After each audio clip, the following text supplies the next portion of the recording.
예수님께서 이제 감람산에서 체포되셨습니다. 그리고 예수님은 그날 밤에 이 대제사장에게로 그 뜰로 끌려가잖아요. 그래서 재판을 받으십니다. 두 번 재판을 받습니다. 첫 번째는 대제사장 가야바에게 종교적인 재판을 받습니다. 그래서 예수님이 자신을 뭐라고 증거하십니까? 내가 곧 하나님의 아들 그리스도이다.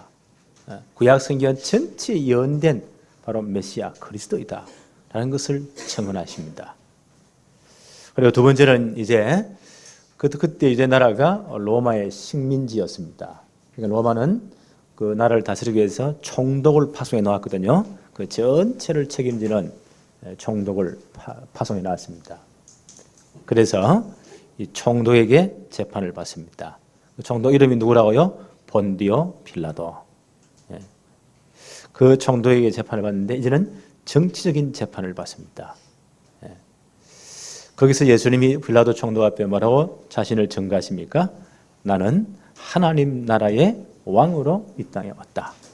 내가 곧 하나님 나라의 왕이다 라는 사실을 증거합니다. 아마 이 예수님의 그 재판 과정에 대한 이것이요, 이 훗날에 바울이 자세히 들은 것 같아요. 그 바울을 여기에 대해서 굉장한 이 감격을 받은 것입니다. 바울에 대해서 좀 생각해 볼까요? 사도행전 9장 1절로 15절에 보니까 이때 나이가 바울이 28살이라고 해요. 그때 AD 한 33년경 바울이 그때 길리기아 다소 출신인데 그 당시 많은 유대인들이 디아스포라 흩어졌잖아요. 이분이 이제 길리기아 다소에 굉장히 학문의 도시고 대단한 도시입니다. 유대인들은 흩어져 있는데 한 10가정이 모이면 뭘 세운다고요? 회당을 세웁니다. 회당 중심으로 그들의 모든 교육, 정치, 그들의 경제 공동체가 회당 공동체란 말이에요. 이 유대인들이 살아남는 전략입니다. 벌써 바울은 어릴 때부터 아람어를 사용했고 또 그 당시 전 세계의 언어인 헬라어를 사용했고요. 언어에 능통한 것 같아요. 또 본인이 회당에서 율법 교육받을 때는 히브리어 가지고 율법 교육을 받았어요. 그리고 유대인들은 13살 때 성인식을 한다고 하죠.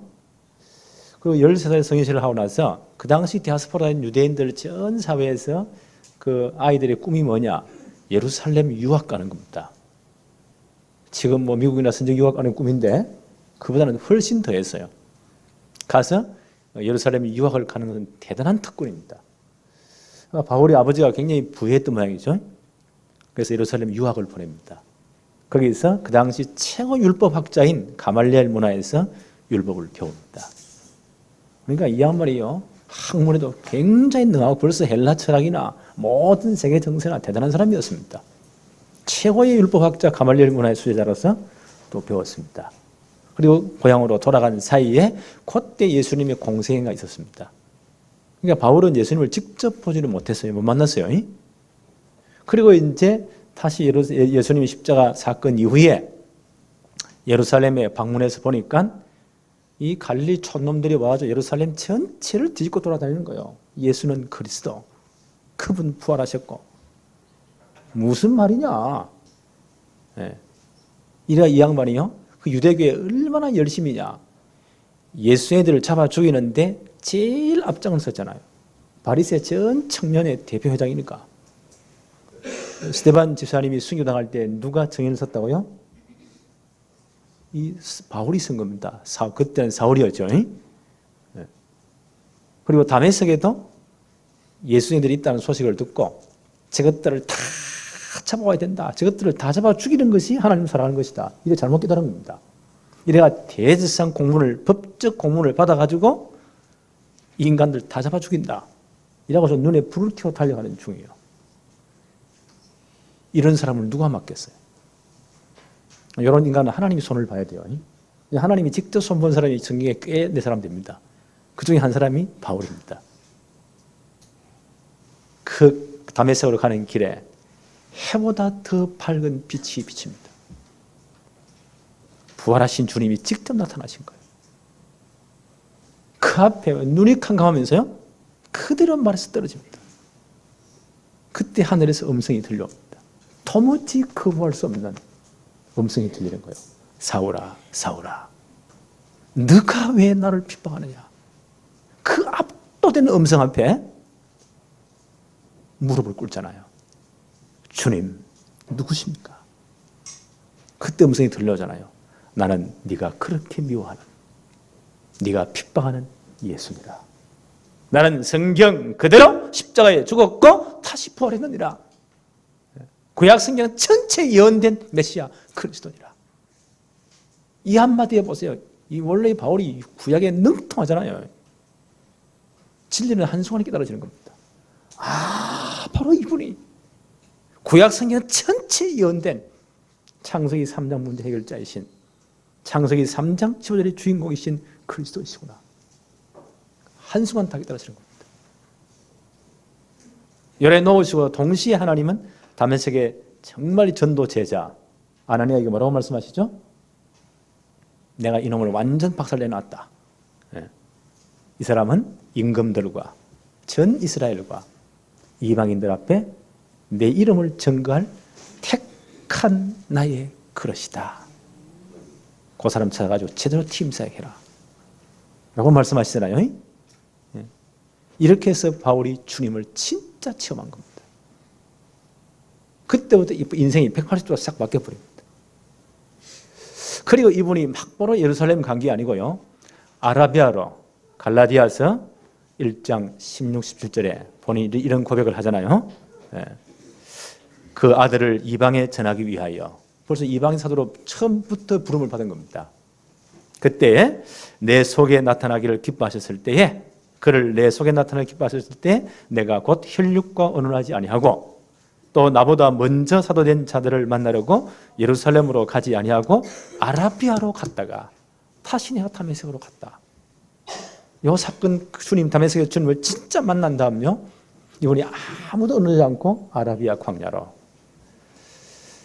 이곳이 어디냐, 이런저런 말이 많습니다. 혹시 지금 사우디아라비아 알죠? 그쪽이 어떤 광야가 아닌가.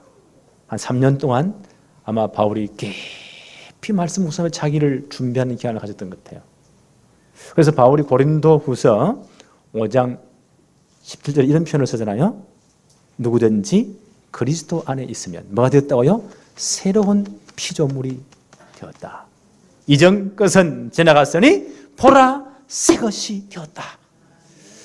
이 표현이 아마 우리는 늘 들으니까 별로 감격이 없는데요, 바울은 이게 엄청난 감격인 것 같아요. 그때 아마 진짜 새 피조물 된 심정으로 3년 동안 아라비아 분야에서 깊은 묵상과 함께 기도의 준비를 합니다.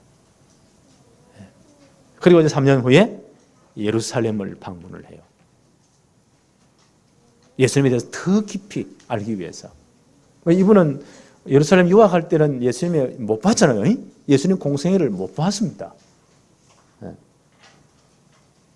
그래서 아마 더 깊이 알기 위해서 예루살렘을 방문. 예루살렘에 누가 있습니까? 예수님의 수제, 예수님을 직접 본, 경험하고 직접 따라다닌 훈련받은 제자들이 있잖아요. 그분들을 만나 예루살렘 갑니다. 근데 처음 이분들이 바울을 엄청 경계하는 거예요. 저 핍박자가 왜 왔느냐고. 사도행전 9장 26절 3절에 보니까 이때 누가 소개합니까? 바나바. 바나바 알죠? 이분이 초대교회가 정말 어렵고 힘들 때요, 자기 전 재산을 팔아 헌금한 분 아닙니까? 정말 교회를 사랑하는 중직자 사명자입니다. 이분은 보니까 사람을 굉장히 소중히 여기는 것 같아요. 한 사람 한 사람을요 소중히 여기는 것 같아요. 나는 우리 교회 모든 교육자들, 사역자들, 우리 중직자들이 사람을 소중히 여기기를 바랍니다. 사람을 소중히 여겨야 돼요. 그 바울을 다 지금 거부하잖아요. 그 행위를 알고 있으니까. 그때 바나바가 바울의 손을 잡고 누구에게 소개합니까? 게바, 베드로죠. 베드로에게 소개합니다. 그리고 예수님의 친동생 야고보. 야고보를 별명이 뭐냐고 낙타무릎이라고 했어요. 이분이 그만큼 기도를 많이 하는 분입니다. 그 예루살렘 총회 전체 총회장이시요. 그분에게 바울을 소개합니다. 바울이 갈라디아 1장 18, 19절에 이 간증을 하잖아요. 내가 그때 베드로와 게바를 만났고 야고보를 만났다. 15일 동안 깊은 교제를 합니다. 그때만 바울이 많은 질문들을 했겠죠.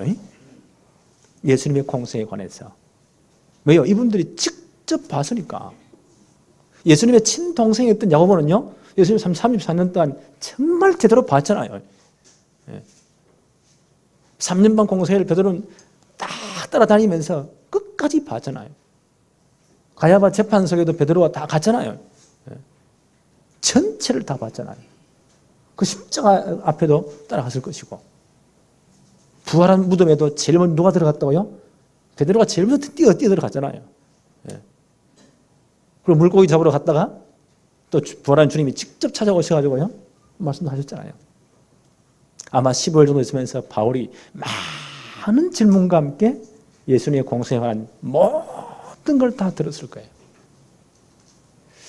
이때 바울이 굉장히 똑똑한 분이기 때문에 예수님이 체포당하시고 제일 먼저 대제사장 가야바에게 재판받으시는 그 사건, 종교적 재판이잖아요. 거기서 예수님이 너무너무 당당하게 내가 곧 하나님의 아들 그리스도이다. 구약 성경 전체에 예언된 바로 그다 라고 말씀하시잖아요. 그걸로 가지고는 어떤 사형 집행을 못한단 말이에요. 종교적인 이유 때문에. 그래서 그 당시 전체 로마 식민지이기 때문에 사형 집행할 수 있는 것은 로마 정부만이 할 수 있어요. 그래서 이제 빌라도 총독에 보내는 겁니다. 이 예수라는 사람이 전 사회를 어지럽게 만들었다. 십자가에 못 박아야 된다. 그래서 고발을 하는 겁니다. 네, 정치적인 재판을 받는 거죠. 그때 본디오 빌라도 앞에서 예수님이 얼마나 당당하게 말씀하십니까? 네가 진짜 유대인의 왕이냐? 네가 말한 그대로다. 네. 나는 하나님 나라의 왕으로 왔다. 네. 너무너무 당당하게. 아마 이런 여러 가지 실질적인 간증을 바울이 들으면서요, 굉장한 충격을 받은 것 같아요. 이때 나이가 28 플러스 3하면 몇 살이요? 31살 정도 되죠. 20년 뒤에 바울이 이제 1차, 2차, 3차 내용을 다 마치고 에베소 교회에 디모데를 떨어뜨려 놓거든요. 목회자로. 그에게 편지하면서, 디모데 전서를 편지하면서요, 이런 말씀을 했어요. 디모데 전서 6장 13절 14절에 만물을 살게 하신 하나님 앞과 본디오 빌라도를 향하여 선한 증언을 하신 그리스도 예수 앞에서 내가 너를 명한다. 그리스도 재림하실 때까지 흠도 없고 책망받을 곳 없이 이 명령 복음의 선한 싸움을 싸우라. 그게 바울이 이 팀삭을 받은 그 제자들이 직접 물은 요 사건이 벌써 20몇 년이 지난 그때입니다. 그때까지 바울의 가슴에 그 예수님의 공생에 관한, 특히 예수님의 그 이 빌라도 앞에 법정에 서서 재판하는데 그 어떤 들은 것이 바울의 가슴에 탁 각인된 것 같아요. 또 감격으로 남아있는 것 같아요. 그래서 사랑하는 제자 목사 디모데에게 그걸 목회 서신이라고 해요. 너는 이렇게 목회해라. 라는 개인적인 편지에서 디모데에게 뭐라고 말을 합니까? 디모데 후서 전서 6장 13절 14절에 만물을 살게 하신 하나님 앞에서 본디오 빌라도를 향하여 선한 증언을 하신 그리스도 예수 앞에서 내가 너에게 명령한다. 주님 재림하는 그날까지 흠도 없고 책망받을 것도 없이 믿음의 선한 싸움 바로 싸우라. 그렇다면요, 이 빌라도 총독 앞에 이 주님의 증언은 너무너무 중요하다는 사실을 알 수 있겠죠. 바울의 평생 강력으로 남은 거니까요. 오늘 말씀을 보십시다. 요한복음 18장 28절부터 한번 봅니다. 그들이 예수를 가야바에게서 관정으로, 빌라도 관정입니다. 총독의 관정입니다. 끌고 가니 새벽이라 그들은 더럽힘을 받지 아니하고 유월절 잔치를 먹고자 하여 관정에 로마 총독이 있는 빌라도 관정이죠. 관정에 들어가지 아니하더라.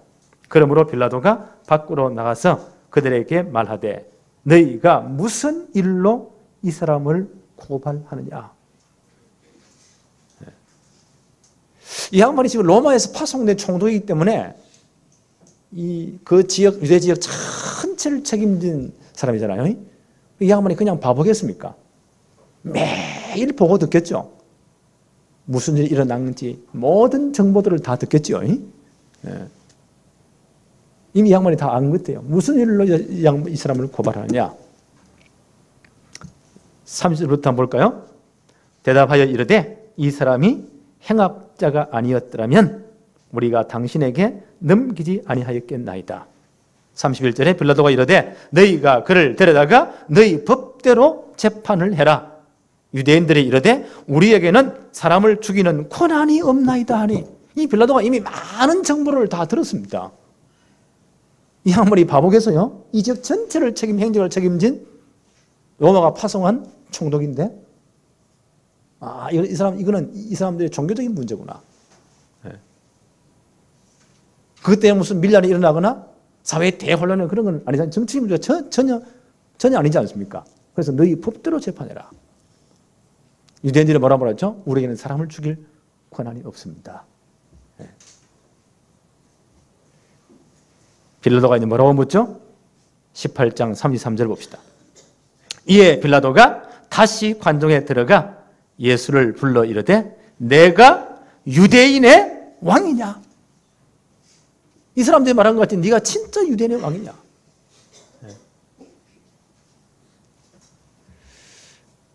이 말 하나 때문에 유대 사회가 어마어마한 피비린내가 나는 아이들이 다 목이 잘려 죽는 사건이 있었잖아요. 그때 언제였어요? 예수님 탄생하실 때. 마태복음 2장에 보니까 예수님 탄생할 때 동방에서 이분들은 천체 이 별을 연구하는 이런 박사들인 것 같아요. 연구하다가 이 땅에 큰 하나님의 계획이 있는 인물이 난다. 그 별을 보고 온 겁니다. 헤롯 궁에 가서요. 헤롯 왕이 묻지 않습니까? 유대인의 왕으로 나시니 어디 계십니까? 마태복음 2장 1절로 2절에. 헤롯이 난리가 난 거예요. 아니 나 왜 또 왕이 있단 말이냐. 율법 학자들과 제사장들과 서기관들 불러가지고 도대체 유대인의 왕으로 오실 바로 메시아를 의미하거든요. 어디서 나겠냐.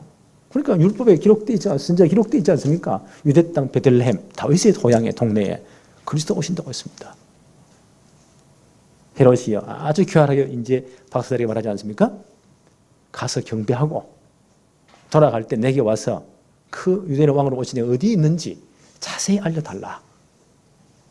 주의 천사가 뭐라고 그들에게 말씀하십니까? 헤롯에게 가지 말라. 다른 길로 빨리 튀라. 이래가지고 다른 길로 가버리잖아요. 이래 헤롯이 열받쳐가지고 자기가 왕이 난다고 하니까 그 베들레헴 주위에 그때부터 2살 이하의 모든 남자애를 다 죽여버립니다. 이런 소동이 벌어집니다. 그리스도를 잘 모르니까. 유대인의 왕 이 말은요. 바로 구약성경 전체 예언된 메시아 그리스도이시다 그 말이에요. 그걸 잘 모르니까. 이 빌라도도요. 이 사실을 잘 모르고 네가 진짜 유대인의 왕으로 왔느냐. 뭐 정치적인 선동을 하거나 사회를 전복시키고 이런 건 전혀 없거든요. 요한복음 18장 36절 한번 볼까요? 예수께서 대답하시되 내 나라는 이 세상에 속한 것이 아니니라. 만일 내 나라가 이 세상에 속한 것이었더라면 내 종들이 싸워 나로 유대인들에게 넘겨지지 않게 하였으리라. 이제 내 나라는 여기 속한 것이 아니라. 왜요? 예수님은 하나님 나라의 왕으로 오신 겁니다. 이 세상 나라 왕으로 오신 게 아닙니다. 하나님 나라 왕으로 오신 겁니다. 이 땅에 하나님 나라를 확장하기 위해서 오신 겁니다. 그렇죠? 하나님 나라 완성해 오신 겁니다. 내 나라는 이 땅에 속하지 아니했다. 만약 내 나라 이 땅에 속했다면 내가 유대인들이 잡힐 때 가만히 있겠냐?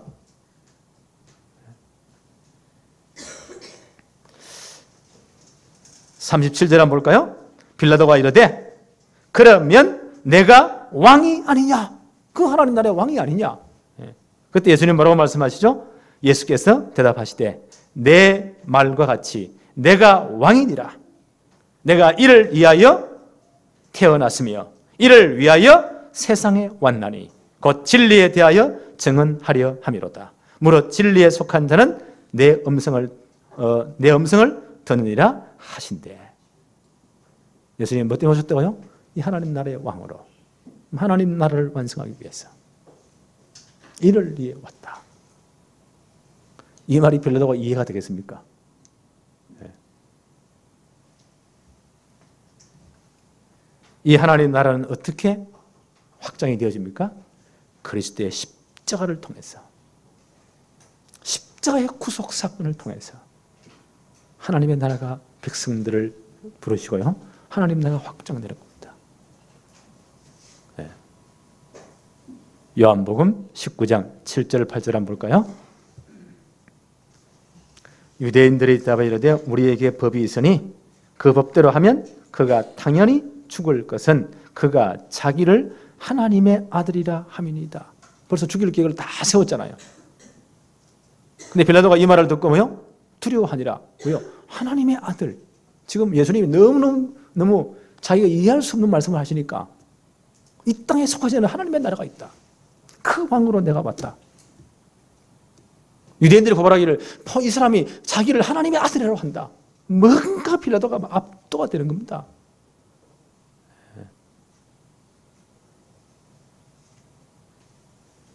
예수님께서는 이 땅에 오셨다고요?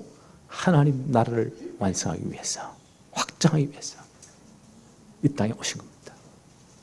그 방법이 어떤 방법이래요? 구속 사건을 통한 십자가의 방법입니다. 그래서 당신의 백성들을 모으시는 겁니다. 그리고 그 십자가를 통해서 완성된 복음을 통해서요, 계속 하나님 나라의 복음 전거와 함께 확장됩니다.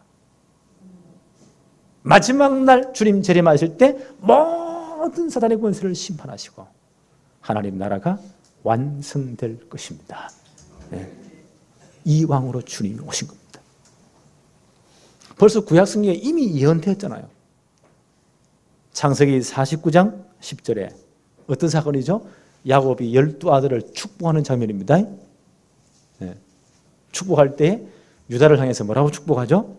창세기 49장 10절에 보니까 규가 홀이라고 하죠. 왕홀이라고 하죠. 왕홀. 그걸 규라고 해요. 왕의 지팡이. 예. 규가 유다를 떠나지 아니하며 통치자의 지팡이가 그 발 사이에서 떠나지 아니하시기를 신라가 오시기까지 이르리니 그에게 모든 백성이 복종하리로다. 벌써 이 메시아가 누구를요? 유다 혈통으로 오실 것이다. 네. 이미 예언한 겁니다. 그리고 나단 선자를 통해서 하나님이 다윗 왕을 축복하잖아요.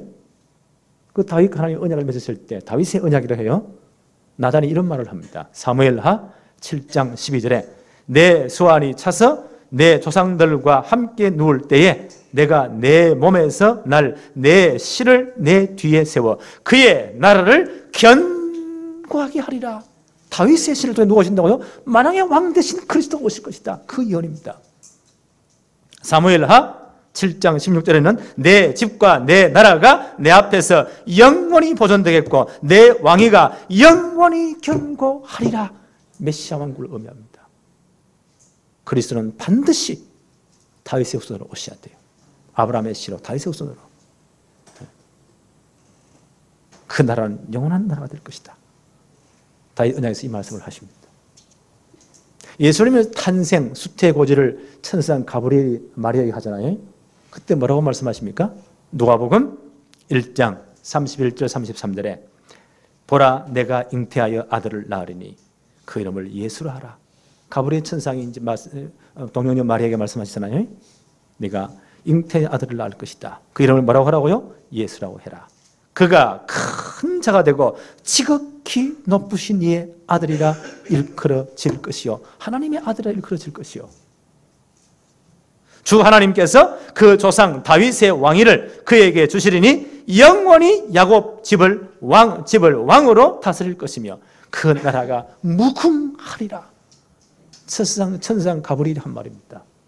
동료전 마리아에게. 바로 이 예수님은 하나님 나라의 왕으로 이 땅에 오셨습니다. 하나님 나라를 확정하기 위해서 완성해 오셨습니다. 이미 예수님 오시기 600년 전에 포로로 잡혀간 다니엘이 이걸 예언했잖아요. 예수님 오시기 600년 전에 다니엘이 바벨론에 포로로 잡혀가잖아요. 그때 왕이 누구라고요? 느부갓네살 왕, 바벨론 왕. 이 양반이 어느 날 잠을 자는데 이상한 꿈을 꿉니다. 하나님이 계시로 보여준 거예요. 너무너무 두려운 걸 봅니다. 해석할 사람이 없어. 그때 다니엘이 발탁되잖아요. 그래서 해석을 해줍니다. 왕이요. 왕이 이상 가운데 큰 신상을 보았습니다. 우상을 보았습니다. 신상을 보았습니다. 그 머리는 금이고 그 다음에 가슴과 팔은 은이고 배와 넓적다리는 노스로 되어 있고 종아리는 철로 되어 있고 그 발은 진흙과 철이 이렇게 겹쳐 있는 그런 큰 신상을 보았을 것입니다. 그 왕이 맞다고. 하나님이 왕에게 앞으로 되어질 역사의 일을 이미 계시해 준 겁니다. 그 해석은 이러합니다. 그 신상의 머리는 최고 나라, 바로 왕을 상징합니다. 왕의 나라, 이게 바벨론이요. 바벨론이 대단했습니다. 바벨론이. 그 다음 일어난 나라는 은이죠. 가슴, 팔, 메데, 파사, 펠사 제국이라죠. 토르사 제국. 이 나라 일어날 것입니다. 그 다음 일어난 나라는 배와 넓다리는 뭐라고요? 노스로. 아주 강한 나라 헬라, 그리스. 그죠? 헬라. 이 나라 일어날 것입니다. 그 다음 강하기가 쇠와 같이 모든 나라를 부서뜨리는 종아리는 뭐라고요? 철이라고 하죠. 철. 그게 뭐요? 로마입니다. 로마가 전 세계를 장악했잖아요. 예수님이 태어난 당시에 로마가 전 세계를 장악했고 당시입니다. 그 다음 발과 발가락이 뭐라고요? 쇠와 진흙이 엉켜져 있어. 붙이면 또 떨어져 버려요. 그 로마가 망한 다음 지금 보세요. 이 전 세계가 보세요. 붙었다 떨어졌다 지금 상황입니다. 지금 뉴스 지금 한참 나오는 게 크림 자치공화국, 러시아에 합병 안 한다, 투표하냐 반대가지고 유혈되라고 난리잖아요. 이런 사태는 계속 일어나는 겁니다. 그런데 왕이 한 꿈에 이상을 보았는데 사람의 손으로 하지 않은 뜨인 돌이 와서 그 신상을 치는데 완전히 박살나버리고 그 바람에 불어서 모든 박살난 자네들이 다 사라져 버립니다. 그리고 그 돌은 태산을 이루어서 온 천하를 덮은 모습을 보았을 것입니다. 하나님 역사를 이렇게 진행할 것입니다. 그 떠인 돌이 누굽니까? 예수 그리스도. 그분이 재림하셔서 천하만국을 다 없애버리시고 심판하시고 그때 하나님의 나라가 완성될 것입니다. 예수님 오시기 전에 600년 다니엘이 해석한 부분입니다. 그래서 다니엘 2장 44절에 이렇게 다니엘이 말을 해요. 이 여러 왕들의 시대에 하늘의 하나님이 한 나라를 세우시리니 이것이 영원히 망하지 아니할 것이요 그 국권이 다른 백성에게로 돌아가지 아니할 것이요 도리어 이 모든 나라를 쳐서 멸망시키고 영원히 설 것입니다. 이 하나님의 나라입니다. 언제 완성된다고요? 주님 재림하실 때 이 나라가 완성이 되어집니다. 이 나라의 왕으로 주님이 오신 겁니다. 오늘 요한복음 18장 36, 37절을 다시 한번 더 봅시다. 빌라도가 이르되 그러면 내가 왕이 아니냐? 예수께서 대답하시되 내 말과 같이 내가 왕이니라. 내가 이를 위하여 태어났으며 이를 위하여 세상에 왔느니라. 46절 한번 볼까요? 예수께서 대답하시되 내 나라는 이 세상에 속한 것이 아니니라. 바로 이 왕으로 예수님이 이 땅에 오셨습니다. 이 나라는 반드시 어떻게 확장된다고요? 주님의 십자가 구속 사건을 통해서 이 나라의 백성들을 모십니다. 그리고 그 구원의 복음을 통해 이 나라는 확정이 되어집니다. 그래서 예수님 반드시 십자가 지셔야 돼요. 요한복음 19장 18절 19절 봅시다. 그들이 거기서 예수를 십자가에 못 박을세 다른 두 사람도 그와 함께 좌우편에 못 박으니 예수는 가운데 있더라. 19절에 빌라도가 패를 써서 십자가 위에 붙이니 나사렛 예수 유대인의 왕이라 기록되었더라. 그 죄명을요, 그때는 로마가 전 세계를 지배했잖아요. 로마 말로. 그 다음에 헬라어로, 그 다음에 히브리 말로. 이 전 세계 언어를 다 대표하는 겁니다. 거기서요, 나사렛 출신 예수 유대인의 왕이라는 죄표를 붙였어요. 바로 이분이 구약 성경 전체 예언된 그리스도이시다. 다윗의 왕권을 온 하나님 나라 왕으로는 바로 그분이시다. 그 자기도 모르셨는데요, 바로 그걸 떠나는 겁니다. 이러니까 이 바리새인들이나 제사장 유대인들이 기분이 나쁘잖아요. 빌라도를 찾아가서 이렇게 요구합니다. 21절 22절 한번 볼까요? 유대인의 대제사장들이 빌라도에게 이르되 유대인의 왕이라 서지 말고 자칭 유대인의 왕이라고 서라. 그때 빌라도가 뭐라고 말하죠? 22절에 빌라도가 대답하되 내가 설 것을 섰다 하니라. 나는 내 할 일을 다 했다. 이게 하나님의 계획입니다. 하나님의 나라는 반드시 하나님 나라 왕으로 오신 그리스도의 십자가 사건을 통해서 하나님의 백성을 구속하십니다. 이 십자가의 복음을 통해서 하나님 나라는 지금도 확장되고 있습니다. 그래서 바울은 이걸 깨닫고요, 이런 말을 해서요, 로마서 3장 25절 26절에 이 예수를 하나님이 그의 피로서 믿음으로 말미암는 화목제물로 세우세요. 하나님과 원수된 우리를 화목케 하기 위해서, 우리의 모든 죄를 사하기 위해서 화목제물로 세우셨다.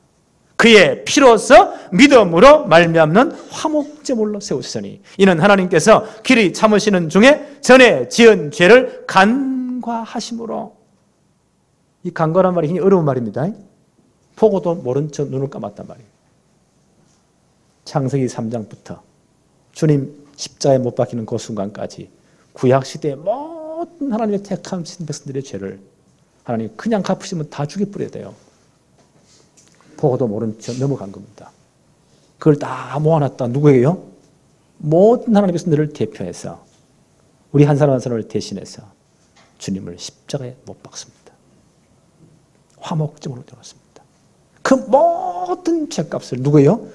주님에게 다 물어버립니다. 또 이 사건은요, 십자가 사건부터 주님 재림하는 그 순간까지 이 신약시대 하나님의 모든 택한 백성들의 죄를 이미 다 거기다 물어버린 겁니다. 집어세운 겁니다. 그들의 모든 죄를 다 처리해버렸습니다. 바울이 이걸 깨닫고 나니까 아니야. 얼마나 감격되는지. 이 하나님 나라의 확장은 이렇게 되어지는구나. 이 예수를 하나님이 그의 피로서 믿음으로 말미암는 화목제물로 세우셨구나. 그래서 십자가에 달아나셨구나. 거기에서 구약시대 모든 택한 백성들의 죄를 다 집어세웠고 거기서 처리했구나. 앞으로 신약시대 주님 재림하는 그날까지 모든 택한 백성들의 죄를 다 갚으셨구나. 그래서 하나님이 자기의 의로우심을 나타내었다. 곧 이때에 자기의 의로우심을 나타내사 자기도 의로우시며 또한 예수 믿는 자를 의롭다 하려 하심이라. 죄 없는 의인으로 다 만들어버린 겁니다. 그래서 하나님의 백성으로 만드신 거예요. 하나님 나라 백성으로 만드신 거예요. 그래서 이 복음운동은 지금도 계속 전개되고 있습니다. 하나님 나라는 계속 복음운동을 통해 확장되고 있습니다. 마지막 주님 재림하실 때에 이 땅의 모든 흑암 세력 쌍문들을 다 결박하시고 영원한 무중에 집어넣으시고 이 땅을 불러 심판하시고 영원한 하나님 나라를 완성하실 것입니다. 그렇죠? 그때 우리가 주님과 함께 영원토록 하나님 나라에서 왕노릇하게 될 것입니다. 이 왕으로 오신 겁니다. 그런데 참 불행한 것은요, 유대인들이 이것을 거부해 버립니다. 이 왕을 거부해 버립니다. 이분들이 뭐라고 말하죠? 요한복음 19장 15절 보세요.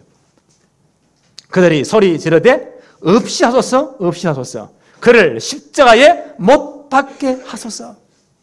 빌라도는 아무 죄를, 정치적인 죄를 찾을 수가 없잖아요. 그들의 종교적인 문제니까. 나는 죄를 밝히지 못했다. 그래서 그들과 거래하는 건데, 거래.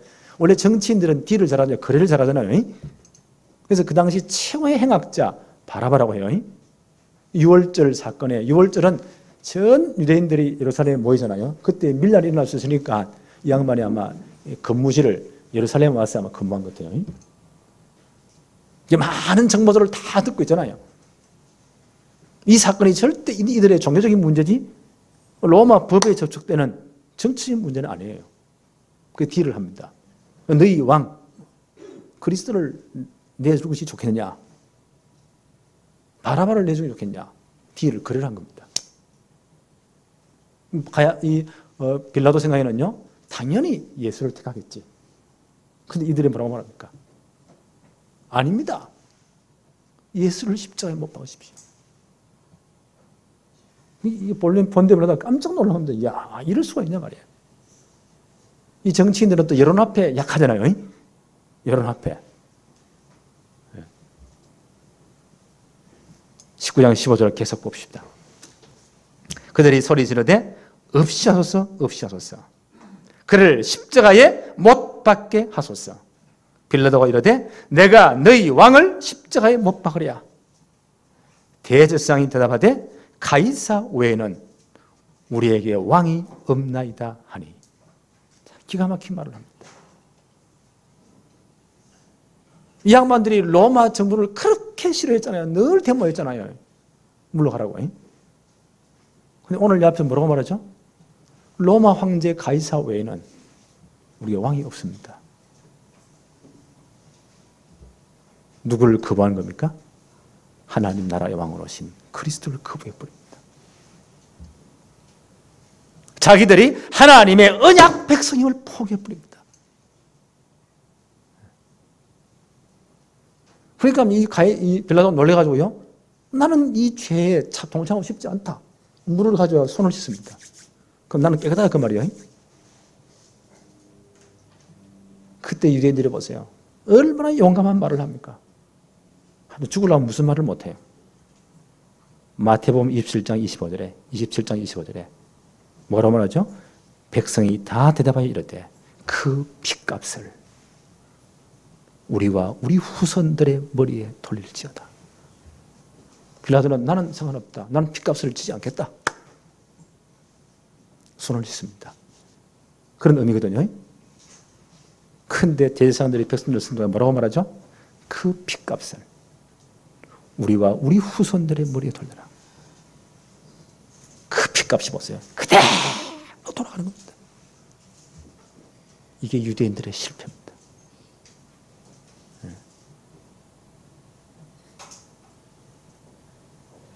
결론을 내립시다. 오늘 우리에게는 예수 그리스도가 누구이십니까? 오늘 우리에게는 예수 그리스도가 누구이십니까? 정말 하늘나라의 왕으로 오신 십자가에서 모든 문제 해결하신 그리스도가 맞습니까? 그분이 정말 내 삶의, 내 인생의 주인이시여 왕이 맞습니까?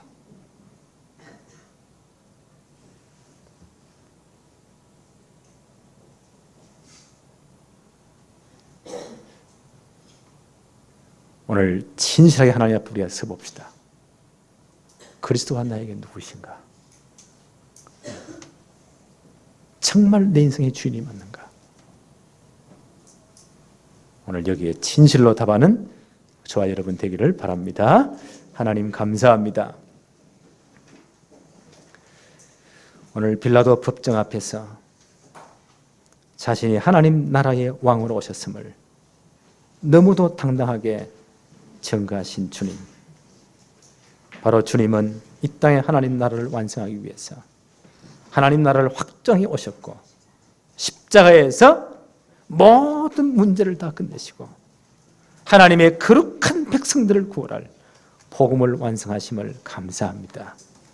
그리고 이 복음 전개를 통해서 지금도 하나님의 백성들이 돌아오며 하나님 나라가 확장되게 하심을 감사합니다. 이 나라의 백성 되게 하심을 감사합니다.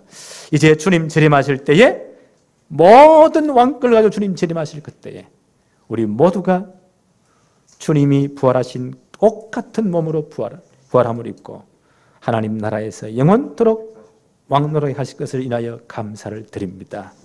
이 축복을 항상 누리게 하옵소서. 정말 예수 그리스도가 나의 왕, 나의 주로 고백되게 하여 주옵시고 주님이 우리의 모든 인생을 다스려 주옵시며 우리 교회를 다스려 주옵시고 우리 나라를 다스려 주옵시며 이제 이 마지막 시대에 이 복음의 제사장 나라, 제사장 민족 되도록 축복해 주옵소서. 예수님의 이름으로 기도합니다. 아멘.